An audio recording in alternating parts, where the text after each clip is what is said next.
Labas rytas visiems, labai džiugu su jumis ir vėl susitikti webinare.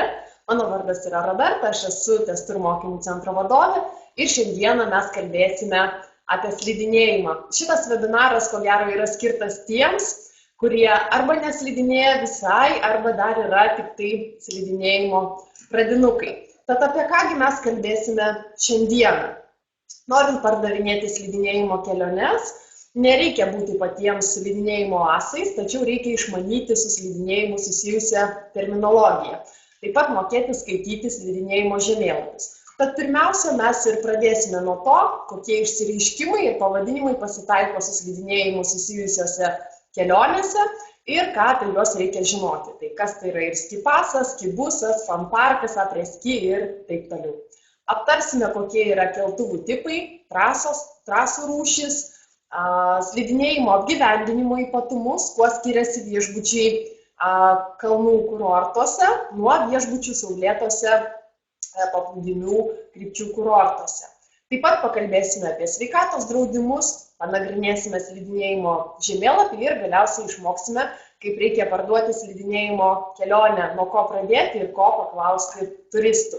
Taigi, kokia yra su slidinėjimu susijusi svarbiausia terminologija? Pirmiausia, ko gero labiausiai žinotini terminai, tai turėtų būti skipasas, skibusas, na ir be abejo apie visą slidinėjimo inventorių. Taigi, skipasai, tai yra magnetinė kortelė arba kitaip slidinėjimo biletas, leidžiantis naudotis keltuvais vieno arba kelių slėnių trasomis. Jie yra pardavinėjami prie trasų kasose. Taip pat yra siūlomi ir testur atstovų, kol vyksta pervežimas iš oro uosto į viešbučius už tą pačią kainą beje. Taip pat slidinėjimo pasą galima užsakyti ir kelionių agentūrose dar Lietuvoje, perkant slidinėjimo keliones. Tokiu atveju agentas, norėdamas užsakyti skipasą, darydamas užsakymą, informaciją apie tai prideda užsakymo pastabose, arba jeigu norima pridėti skipasą jau atliktam užsakymui, yra siunčiamas laiškas mūsų rezervacijų skyriui elektroniniu paštu book@testur.lt. Skipasai jie gali būti įvairioms trukmėms, ilgesniai negu savaitės trukmei, kartais yra reikalinga ir nuotrauka. Skipasą visada būtina turėti su savimi, yra draudžiama naudoti kito žmogaus skipasą. Patys skipasai jie yra skirstomi į vaikiškus, jaunuolių, senjorų, bet gali būti skipasų skirtų šeimai arba didesniems grupėms. Prie skipaso kainos, į ką atkreiptinas dėmesys, papildomai yra įmamas kelių eurų užstatas už pačią magnetinę kortelę. Užsakius šitą skipasą Lietuvoje, šitas užstatas būtų mokamas kelionės atstovams, kurie turistams išduoda skipasus. Ta sumokėtą depozitą susigrąžinti galima paskutinę slidinėjimo dieną, nusileidus nuo kalno ir grąžinus skipasą slidinėjimo kasoms esančioms būtent prie pačių keltuvų. Skibusai, tai yra tarp artimų kurortų arba po patį slidinėjimo kurortą kursuojantis autobusai, kurie veža į slidinėjimo trasas. O Markhofeno kurorte Austrijoje prie skibusų priskiriamas ir įskaičiuotas yra dar ir traukinys. Turintiems skipasus, jie dažniausiai yra nemokami. Taip pat reikia atkreipti dėmesį, kad šitie autobusai dažniausiai būna nemokami iki tam tikros valandos, pavyzdžiui, iki 19 valandos vakaro. Įlipus yra parodomas skipasas arba yra susimokama tiesiog už važiavimą autobusų įmamas mokestis. Vakarais, kada slidininkų srautai yra kur kas mažesni, į šitos autobusus yra lipama per priekinės duris, pro vairuotoją, o išlipama per vidurinės ir galinės duris. Pačios slidės gali būti skirstomos į kalnų slides ir lyguminės slides, kurios dar kitaip yra vadinamos bėgimo slidėmis. Kuo jos skiriasi? Kalnų slidės dažniausiai būna šiek tiek platesnės už lyguminės slides ir šiek tiek išplatėja ties slidės galu, kuris pats slidės galas dažniausiai būna ovalios formos. Tuo tarpu lyguminės slidės yra daugiau tiesesnės ir siauresnės, labiau tolygiai pailgos, panašiai kaip pieštuko formos. Jokių išplatėjimų arba susiaurėjimų, o slidžių galai dažniau būna kiek smailesni. Skrydžių į Austriją ir Italiją su Small Planet Airlines metu keleivis, kuris yra vyresnis negu 2 metai, gali nemokamai vežtis vieną slidinėjimo įrangos komplektą, kurį sudaro arba slidės slidinėjimo batai ir slidinėjimo lazdos, arba snieglentininko batai ir snieglentė. Bet kuri slidinėjimo įrangos komplekto dalis yra pripažįstama kaip vienas įrangos komplektas, jeigu yra gabenamas atskirai, tai reiškia neįpakuotas į pagrindinį bagažą. Kūdikiams, tai yra keleiviams iki 2 metų amžiaus, slidinėjimo inventoriaus gabenimas nėra galimas. Maksimalus leistinas svoris vienam asmeniui yra 32 kg, tai reiškia jo slidžių rinkinys ir lagaminas negali viršyti 32 kg. Taigi slidinėjimo inventorius perkantiems kelionių paketą yra gabenamas nemokamai, norint pridėti jį nuo šiol rezervacinėje sistemoje prie papildomų paslaugų, ten, kur jūs užsakote ir maitinimo tipą arba kitas įvairias papildomas paslaugas, reikia pasirinkti papildomą bagažą ir pridėti nemokamai gabenamą slidinėjimo inventorių. Tačiau norėčiau atkreipti dėmesį į tai, kad lėktuve galima gabentis tik tai apie 130 slidinėjimo komplektų, o vietų lėktuve yra 180. Taigi, jeigu slidės nebus pridėtos iš karto, vėliau bus tik tai pagal atskirą užklausimą, on request. Tad rekomenduokit savo turistams keliones į Austriją ir Italiją užsisakyti iš anksto, nes vėliau ne tik tai, kad nebus galimybės nemokamai gabentis inventorių, bet jo nebus galimybės gabentis net ir už papildomą mokestį, nes tiesiog fiziškai daugiau lėktuvas netalpina.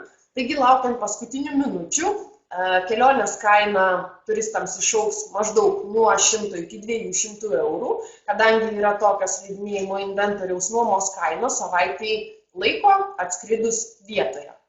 Tie turistai, kurie perka tik tai aviabilietą, turės galimybę įsigyti slidinėjimo inventoriaus gabenimą už papildomą mokestį, kuris sudaro 20 eurų į vieną pusę. Ir norint užsakyti slidinėjimo įrangos gabenimą, reikia tai nurodyti pastabose, darant aviabilietų užsakymą ir parašyti laišką į aviaskyrių adresu avia@estur.lt bei sulaukti jų patvirtinimo, kad tikrai slidinėjimo inventorių dar galima pridėti.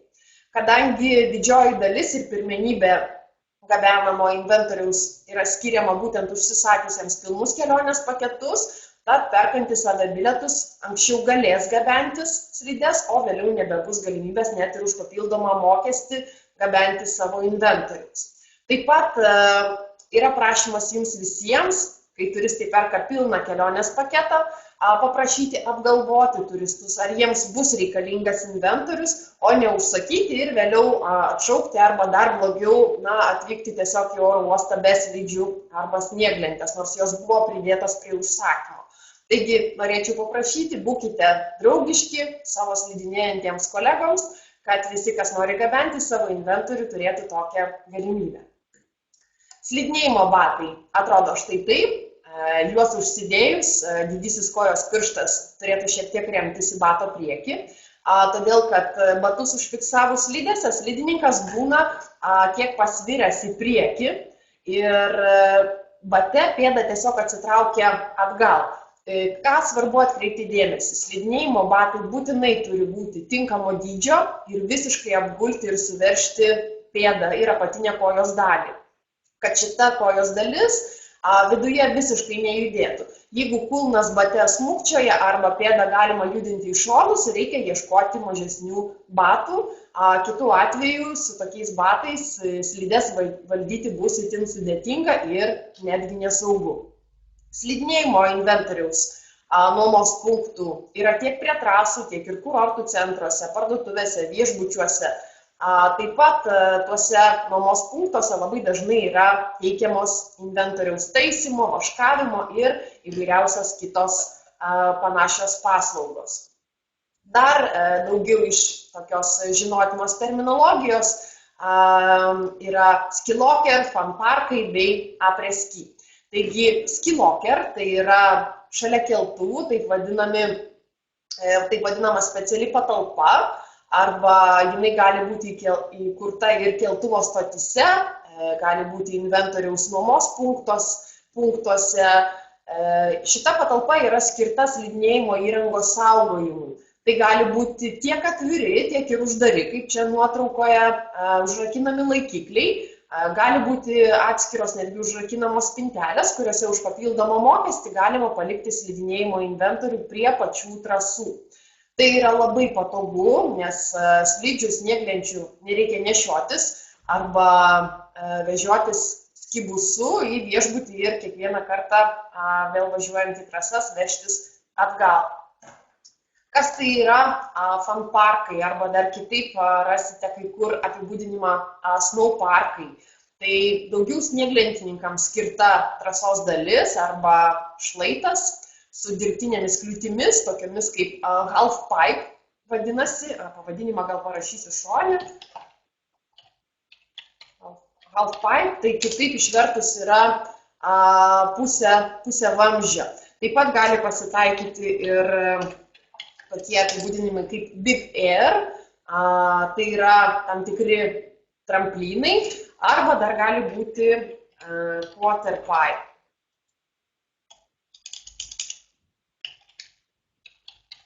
Quarter pipe išvertus į lietuvių kalbą, tai reikštų kaip ketvirtadalis vamzdžio. Tai yra toksai nedidelis tramplinukas su lyguma ant jo. Kitas slidininkų dažnai naudojamas pavadinimas tai yra après-ski. Après-ski pavadinimas atėjęs iš prancūzų kalbos, reiškia po slidinėjimo. Après-ski yra vadinama tokia laisvalaikio praleidimo vieta, baras arba kavinė, kuri yra įsikūrusi kalnų trasose arba jau nusileidus nuo kalno šalia trasų. Jose pailsėti sustoja slidininkai. Paprastai après-ski visą dieną groja linksma muzika. Čia slidinėjantis pietauja arba gali lengvai užkasti. Į ką atkreiptinas dėmesys, kad slidinėjant į viešbučius pietauti nėra grįžtama visiškai ir dažniausiai arba tiesiog lengvai užkandama, arba yra pietaujama būtent šitose après-ski. Patys linksmiausi après-ski būna nusileidus jau nuo trasų. Juose slidininkai renkasi slidinėjimo dienos pabaigoje, maždaug apie 15-17 valandą ir čia vyksta šokiai, vyrauja itin linksma atmosfera, slidinėjantys susirenka su slidinėjimo aprangomis, slidinėjimo batais, tik ką nusileidę nuo kalno ir paprastai linksmybės juose trunka iki maždaug 19-20 valandos, tada slidininkai grįžta į viešbučius pavakarieniauti, leisti vakarą viešbučių arba kurorto pirtelėse, o patys ištvermingiausiai grįžta į miestelio centrą, linksmintis iki vėlumos veikiančiuose klubuose ir baruose. Taigi, tiek terminologijos susijusios su slidinėjimu, kokiegi gali būti keltuvai. Keltuvai gali pasitaikyti 4 tipų, tai yra gondolinis, krėslinis, bugelinis arba funikulierius. Gondolinis keltuvas dažniausiai kelia iš kurorto apačios į kalnų trasas per miškingąją kalno apatinę dalį arba gali būti įrengti ir aukštai kalno viršūnėje, kur klimatas jau yra atšiaurus. Tokių keltuvų dydis yra labai skirtingas, dažniausiai gali būti nuo 4 iki 24 vietų, tačiau gondolinio keltuvo tipo gali būti ir vagonėlis talpinantis iki 200 žmonių. Įlipant į tokį gondolinį keltuvą yra būtina nusimti snieglentę arba slides, jas reikia pasidėti į specialų pritvirtintą laikiklį ant gondolinio keltuvo durų išorinės pusės, o slidinėjimo lazdas reikia pasiimti su savimi į vidų. Jeigu yra kylama arba leidžiamasi nuo kalno didžiuoju gondolos tipo vagonėliu, tuomet slides ir snieglentės reikia nusimti, bet pasiimti su savimi į gondolos vidų. Krėsliniai keltuvai dažniausiai būna įrengti pačiose trasose ant kalno arba nestačiose atkarpose. Tai yra toksai atviras sėdimas keltuvas, kuriame gali būti nuo 1 iki maždaug 9 vietų. Dažniausiai pasitaikantis keltuvai tai yra tokie, kaip pavaizduoti nuotraukoje, 4 vietų krėsliniai keltuvai. Kadangi tai yra atviri keltuvai, kad slidininkai nesušaltų, kartais šitie keltuvai yra įrengiami su specialiomis šildomomis sėdynėmis. Taip pat krėsluose krėsliniuose keltuvuose kartais būna įrengiami ir specialūs tokie skydai nuo vėjo, kuriuos galima tiesiog paimti ir nusileisti. Bugelinis keltuvas tai yra trosų traukiamas keltuvas, juo yra kylama stovint ant slidžių arba snieglentės. Bugeliniai keltuvai dažniausiai kelia į trumpas mėlynas trasas, jie gali būti tiek vienviečiai, tiek ir dviviečiai bugeliniai keltuvai.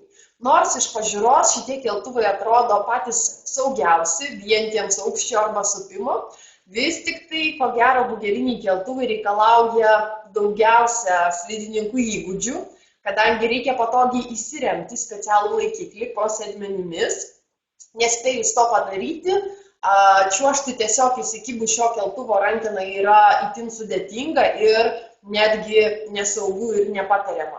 Taip pat reikia pričiuožus kelimo trasos galą laiku paleisti tą rankeną ir greitai pasitraukti iš pačios trasos, nes bugeliniai keltuvai, kaip ir krėsliniai keltuvai bei mažesnieji gondoliniai keltuvai niekada nesustoja. Tik tai įlipimo ir išlipimo vietose šiek tiek sulėtina greitį. Taigi, įlipti, atsisėsti juos, o gondoliniuose keltuvuose netgi ir susidėti snieglentės ir slides, į šoninius laikiklius reikia gana sparčiai, kadangi nieks nelaukia. Ko gero, vienas iš smagiausių ir greičiausiai judančių keltuvų kalnuose yra funikulierius. Tai yra toksai kaip tramvajus ant bėgių. Jisai vienu metu gali kelti maždaug iki 200 asmenų. Funikulieriai dažniausiai kelia nuo kurorto apačios iki kitų keltuvų pradžios, kurie jau toliau turistus kelia aukštyn į kalną. Kas yra būdinga funikulieriams, jų grindys dažniausiai būna štai tokios laiptuotos formos ir įlipama yra tiesiog į atskiras patalpėlės pro duris. Taigi tiek apie keltuvus, o kągi reikėtų žinoti apie slidinėjimo trasas.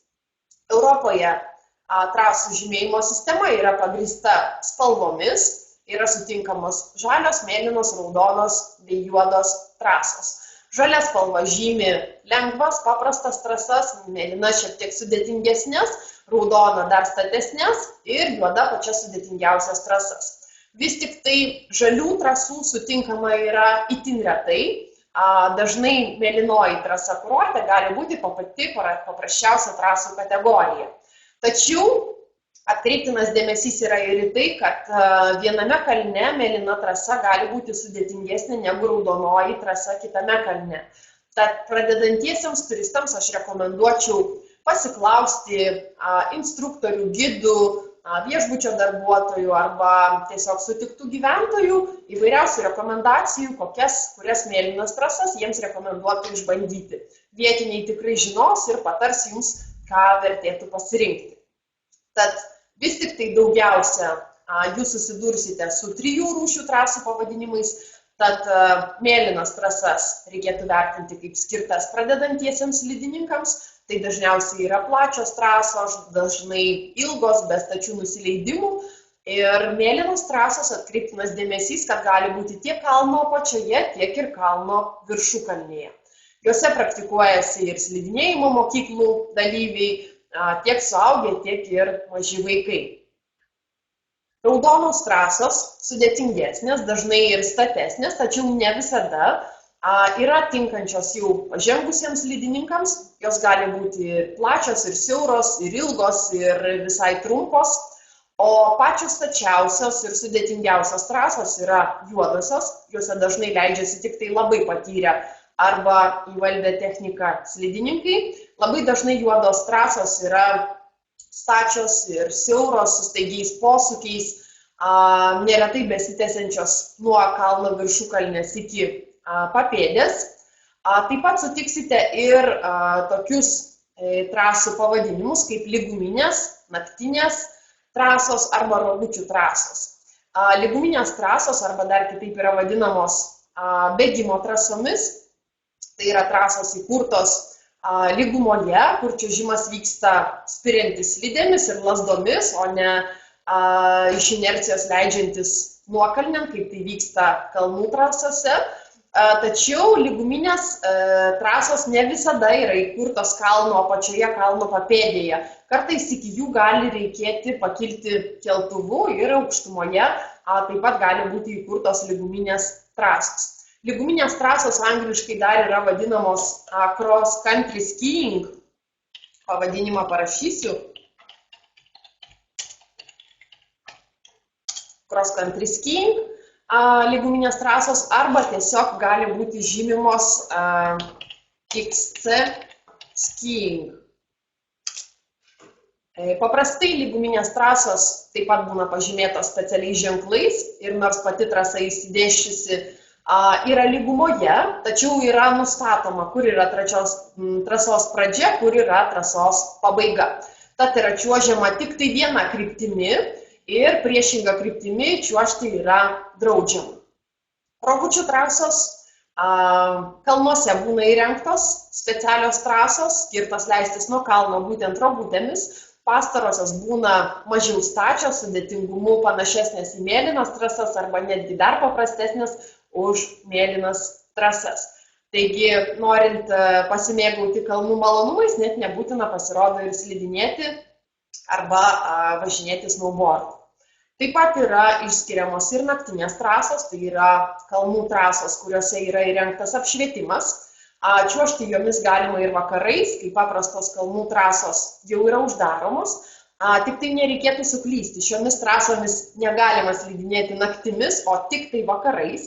Paprastai naktinės taip vadinamos tos apšviestosios trasos veikia maždaug nuo 17 iki 20-21 valandos ir šių trasų yra ne visose kurortuose. Dažnai naktinės trasos nebūna įskaičiuotos į ski paso kainą, taigi bilietą naudotis jomis dažnai tenka nusipirkti atskirai. Ką reikėtų žinoti apie apgyvendinimo ypatumus kalnų kurortuose? Čia yra rečiau sutinkami viešbučiai, kurie turi didelės teritorijas. Dažniausiai patys kalnų viešbučiai būna tokio kalnų trobelių tipo.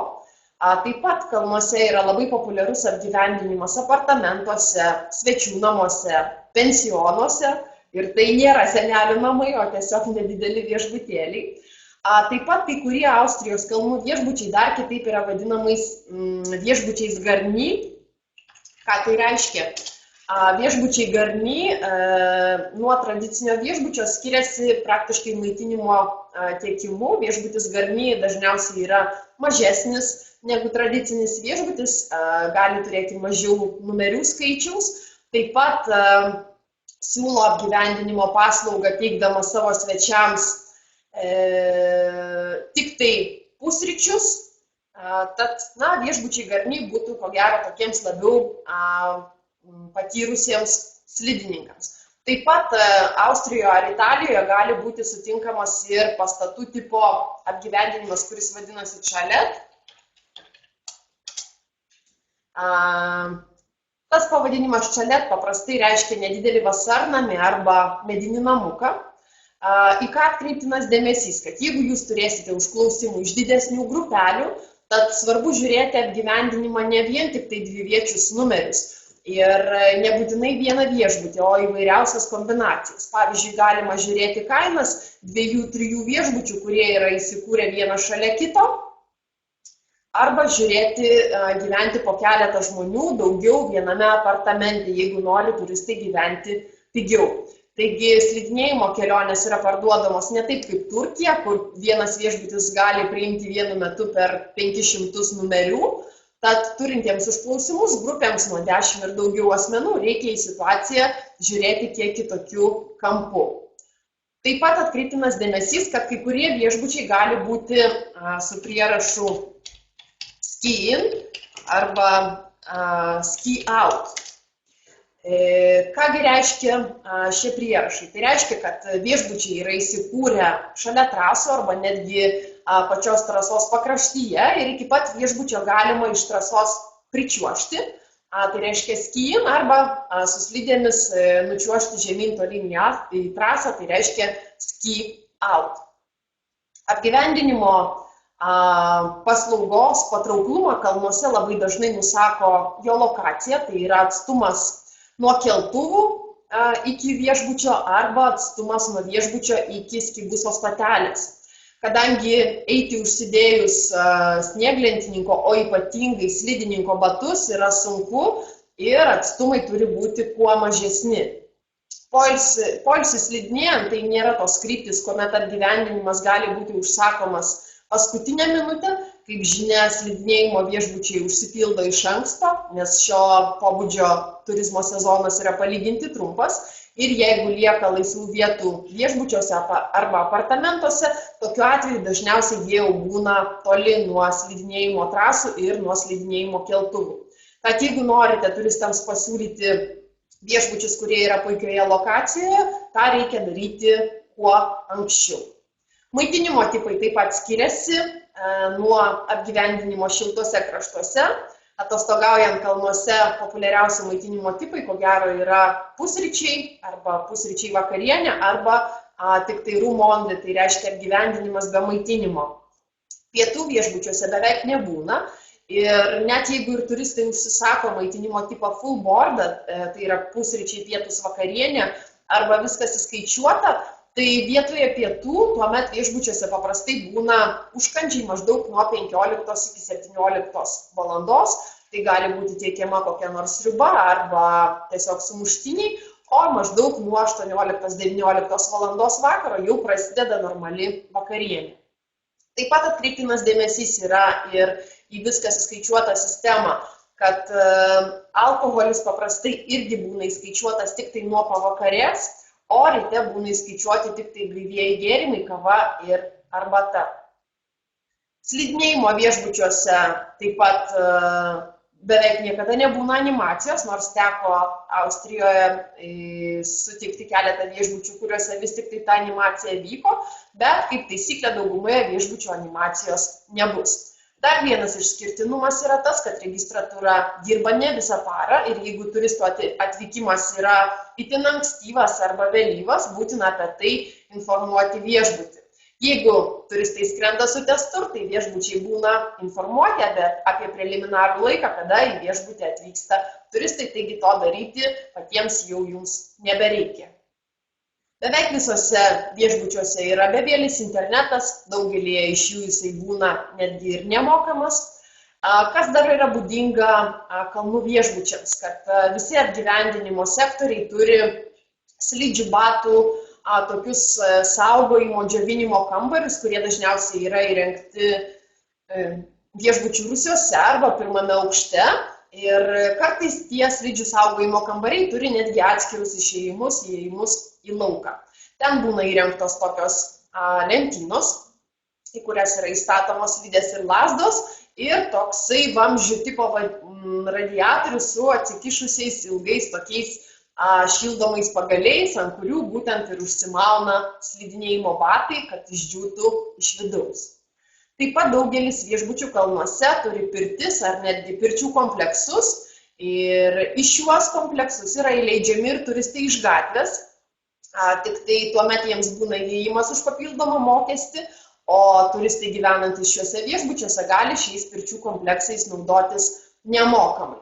Nors retais atvejais gali pasitaikyti, kad net ir gyvenantiems viešbutyje turistams įėjimas į pirčių kompleksą yra už papildomą mokestį, bet, kaip jau minėjau, tai yra dažniau išimtis negu kad taisyklė. Šitą informaciją dėl pirčių naudojimo jūs galite rasti Testuro tinklapyje, pasitikrinti prie kiekvieno viešbučiuose. Kalnų viešbučiuose taip pat yra dažni ir papildomi mokesčiai, tokie kaip užstatas už apartamentus. Šitas užstatas labai dažnai yra mokamas atvykus ir gali sudaryti net apie 50–150 eurų už apartamentą. Taip pat labai dažnai pasitaikantis mokestis yra už galutinį tvarkymą. Tai yra paslauga dažniau taikoma apartamentuose, pensionuose, kuri dažnai yra privaloma ir už ją yra susimokama iš anksto atvykus arba agentūroje. Kartais šitas mokestis gali būti įvestas, tačiau jeigu turistai prieš išvykstant susitvarko patys apartamentą, šitas mokestis yra arba neįmamas, arba grąžinamas. O kartais tas mokestis gali būti privalomas ir jau tvarkyk netvarkęs tvarka yra viešbutyje nustatyta tokia. Taigi kiekvienas viešbutis tą savo tvarką apsprendžia pats. Informaciją apie depozitus arba mokesčius jūs taip pat galite rasti mūsų tinklapyje prie kiekvieno viešbučio aprašymų. Dar vienas mokestis pasitaikantis slidinėjimo kurortuose, tai yra kurorto mokestis, kuris sudaro maždaug apie 2 eurus asmeniui, vaikams iki 12-14 metų jisai gali būti nemokamas. Informacijos apie jį taip pat galima ieškoti mūsų tinklapyje, nes šitas mokestis paprastai yra mokamas iš anksto ir prisideda prie užsakymo atlikus rezervaciją. Dar yra sutinkami ir tokie mokesčiai kaip research contribution, taip vadinamas mokestis.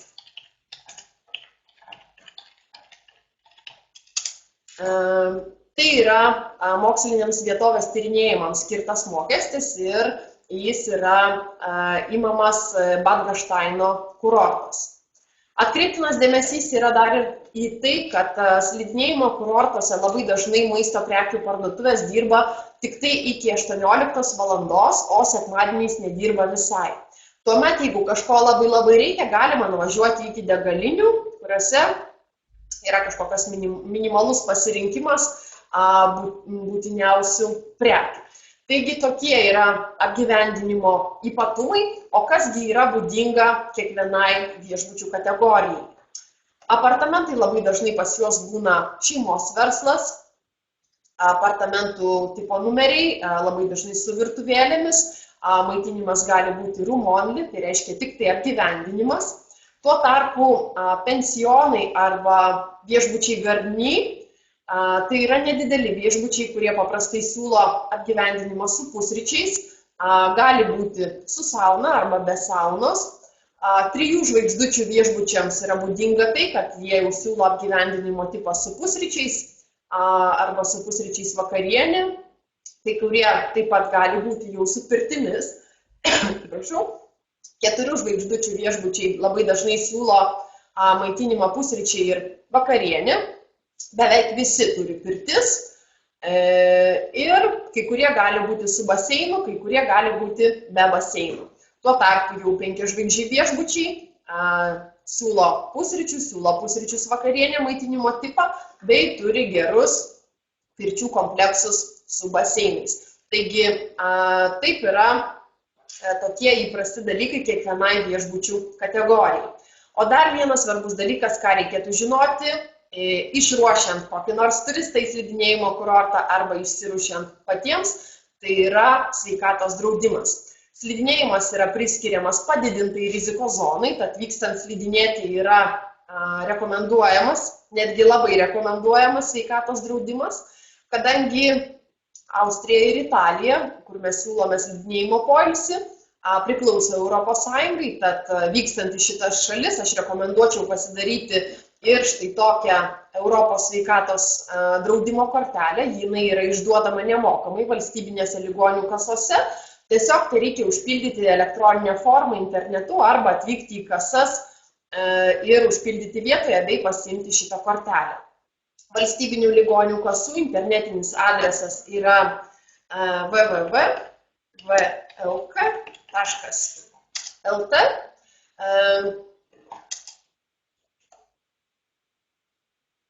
Taigi, turint šitą kortelę, yra suteikiama būtinoji medicinos pagalba, o šių paslaugų išlaidas kompensuoja valstybinis sveikatos draudimas.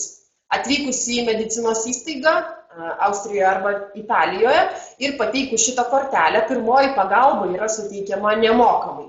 O jeigu yra reikalingos papildomos išlaidos, pavyzdžiui, transportavimas nuo kalno,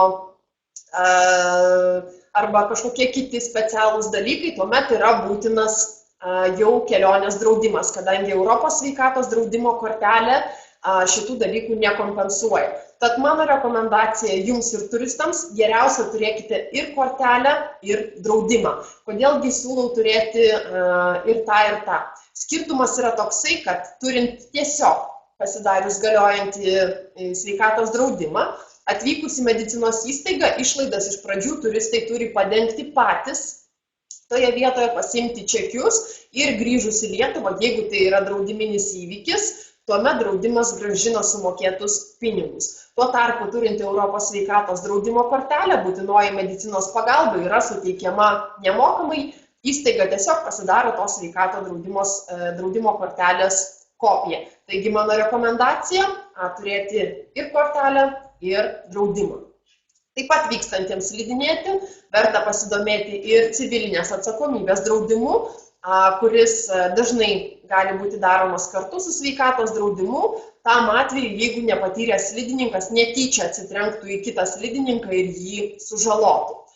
Taigi daugiau informacijos apie šiuos draudimus galima gauti bet kurioje draudimo įmonėje. Tai tiek apie sveikatos draudimus.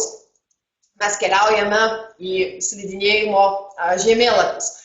Ko gero baisus vaizdas kai kam, ar ne, kas yra pradedantieji slidininkai. Ko gero tai yra pagrindinė problema, kodėl agentūros bijo pardavinėti slidinėjimo keliones, nes nežino, kaip suprasti ir paaiškinti štai šitą dalyką. Garantuoju, kad po kelių minučių jūs suprasit viską, kas čia yra nurodyta ir kas jums padės jaustis gerai prieš jūsų klientą. Jeigu turite po ranka Austrijos, Italijos mūsų naujausią katalogą 2015-16 metų, pasimkite jį ir atsiverskite 64 puslapį. Tame puslapyje jūs surasite štai šią slidinėjimo schemą. Manau, kad jums bus patogiau žiūrėti į didesnį vaizdą. Taigi, norint nagrinėti slidinėjimo žemėlapį, aš pirmiausia rekomenduočiau atkreipti dėmesį į tai, kokio tipo trasų yra daugiausia. 64 puslapis.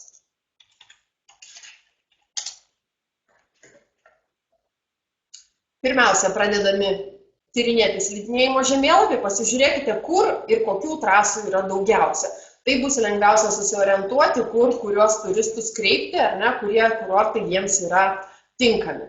Tada atkreipkite dėmesį ir pasižiūrėkite, kokie keltuvai, kur kelia į kurias trasas. Gali būti, kad jūsų turistai bijos tam tikrų keltuvų, ar ne? Gal jie bijos keltis krėsliniais, gal bugeliniais, gal dar tam tikrus dalykus. Taigi jūs galite išsinagrinėti, pasižiūrėti, kur kokie keltuvai keliasi ir kaip trasomis galima leistis, pereiti į kitas trasas, pasikelti keltuvais ir toliau čiuožti. Taip pat labai dažnai prie slidinėjimo žemėlapių būna nurodytas maksimalus slidinėjimo aukštis. Atkreipkite dėmesį, pavyzdžiui, Šmitenhioje kalnas yra 2000 metrų. Ką tai reiškia? Maksimali slidinėjimo zona, ar ne, Celemzė yra 2000 metrų. Iš kairės čia jau yra Kaprūnas ir yra Kičsteinhjorno ledynas, kur maksimalus slidinėjimo aukštis yra 3203 metrai. Ką tai reiškia? Kuo aukščiau yra slidinėjimo zona, tuo daugiau natūralaus sniego bus trasose. Taip pat atkreiptinas dėmesys yra į žemiausius taškus, kai kuriuose žemėlapiuose jūs matysite. Ir čia paprastai galima tuomet atsakyti į klausimą, ar galima slidėmis nusileisti iki pat kurorto apačios. Jeigu jūs niekada nebuvote tame kurorte, tai galbūt ir sutriksite, jeigu jūsų paklaus tokio klausimo. Tačiau katalogų informacijai galite pamatyti arba aprašyme tinklapyje, kad pavyzdžiui Celemzė kurorto aukštis pačio kurorto yra 750 metrų virš jūros lygio, o slidinėjimo zona yra nuo 750 iki 3000 metrų beveik. Tad jeigu šitie aukščiai, būtent apatinis aukštis sutampa, vadinasi, galite tiesiogiai nusileisti į kurortą ir iki pat slidėmis nusileisti iki pat apačios. Taip pat tyrinėjant slidinėjimo žemėlapį, atkreipkite dėmesį į keltuvų skaičius. Kuo daugiau keltuvų, tuo tas kurortas labiau patiks slidininkams. Dėl vienos labai paprastos priežasties, todėl kad nebus problemų su eilėmis. Pavyzdžiui, Celemzė yra netgi keli pagrindiniai keltuvai, kurie kelia iki kalno viršaus, taigi slidinėjant čionai problemų nebus. Ką reikėtų žinoti apie sniegą? Nuo 3000 metrų ir aukščiau yra laikoma kaip ir ledynas, čia yra slidinėjama ištisus metus. Kitzsteinhorno ledynas yra uždaromas tik tai rugpjūčio mėnesį ir tai tik tai profilaktikai, sniego jame yra ištisus metus ir slidinėjimas vyksta ištisus metus. Alpių kalnai, jeigu yra maždaug 1700 metrų ir aukščiau, tai stabilus sniegas juose yra esant temperatūrai maždaug 3-5 laipsniai. Jeigu yra aukštis maždaug nuo 1000 metrų iki 1500 metrų, tai stabilus sniegas tenai bus esant tik tai temperatūrai apie 0. Jeigu yra žemiau negu 0, tai reiškia -1, tai stabilus sniegas yra visada. Taigi, kalbant apie Celemzė kurortus, jie yra su labai gerai išvystyta sniego infrastruktūra, turi daugybę patrankų, taigi net jeigu apačioje auga žolė, saulė šviečia, viskas yra labai gražu, viršuje turistai jau slidinėja ir gali nusileisti net iki pat kurorto apačios, nes sniegas yra gaminamas nuolat tol, kol veikia keltuvai. Taigi galima slidinėti praktiškai beveik nuo lapkričio iki gegužės mėnesio, o Kitzsteinhorne sniegas yra garantuotas ištisus metus.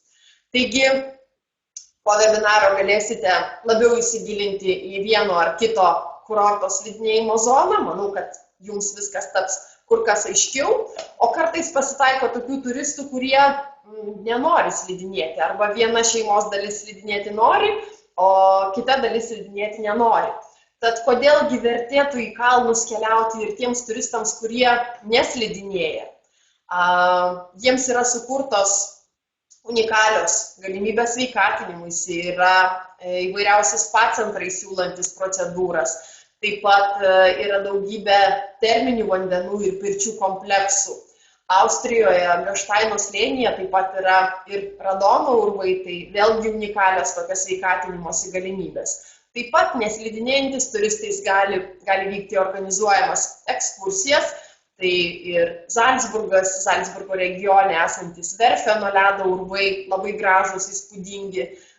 Galima aplankyti Vieną, Innsbruką, Veneciją, Müncheną, Veroną, Milaną. Aplinkui yra labai daug gražių miestų. Taip pat galima tiesiog ilsėtis arba pramogauti kurortuose, išbandyti lyguminį slidinėjimą, jeigu nuo kalno leistis yra baugoka. Galima čiuožinėti pačiūžomis, galima juodinėti, galima tiesiog pramogauti tuose linksmose preskibaruose, kartais kalnuose gali būti ir kazino, bei veikia naktinis gyvenimas. Taip pat nuo kalno galima leistis ir rogutėmis, turistams galima mėgautis puikia tiek austriška, tiek ir itališka virtuve, įvairiausiose kavinaitėse arba restoranuose. Bei grožėtis įvairiausiais panoraminiais vaizdais, pakilti į kalną keltuvu, pasivaikščioti vietoje ir keltuvu to pačiu nusileisti žemyn.